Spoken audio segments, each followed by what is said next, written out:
एक गांव में गरीब किसान रहता था। वह खेती करता था। उसका पहला बेटा हुआ, साल गुजरते गए।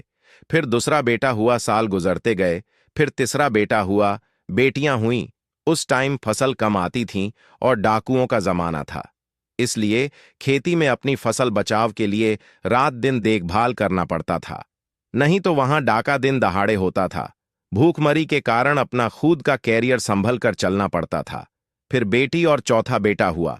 उस टाइम चोर घर जाकर डाका डालने लगे। उस किसान को बचाव के लिए लड़ाई करना पड़ता था। उस टाइम अंग्रेज का जमाना भी था। पुलिस वाले घोड़े पर आते थे। बड़े बेटे की शादी हो गई थी।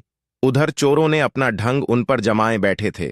वहां चोर आते थे, कभी खाने का सामान ले जाते, तो कभी मुर्गी, तो कभी बकरा, तो कभी झगड़ा करते थे।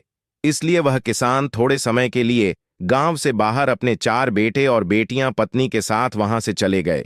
वहां जाकर मजदूरी की, तो कहीं खेती की और दूसरे बेटे और बेटियों की शादी की। उनकी मां तो लाखों में एक थी।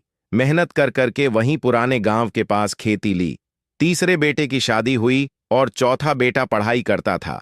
गरीबी पीछा नहीं छोड़ी और बड़ा बेटा उसके करियर के लिए बाप से अलग हो गया।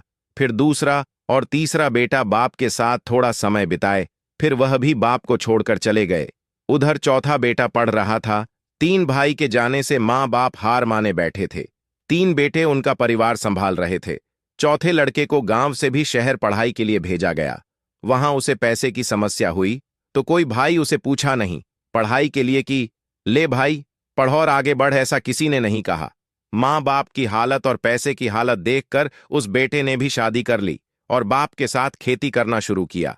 कुछ साल बाद 5वें बेटे की शादी हुई और चौथा बेटा भी कमाने निकला। कुछ साल छोटे बेटे ने बाप के साथ खेती की और मां बाप बूढ़े होते गए। कुछ बेटे धन दौलत वाले हो गए, कुछ बेटे सामान्य जिंदगी जीने लगे। अब इन भाइयों को क्या करना चाहिए? अपने बाप की खेती के लिए 5 भाइयों की आपस में फूट या चुगलखोरी या फिर आपस में झगड़ा क्या करना चाहिए? आप लोग कमेंट में बताएं। धन्यवाद। कुछ गलती हो तो माफ करें।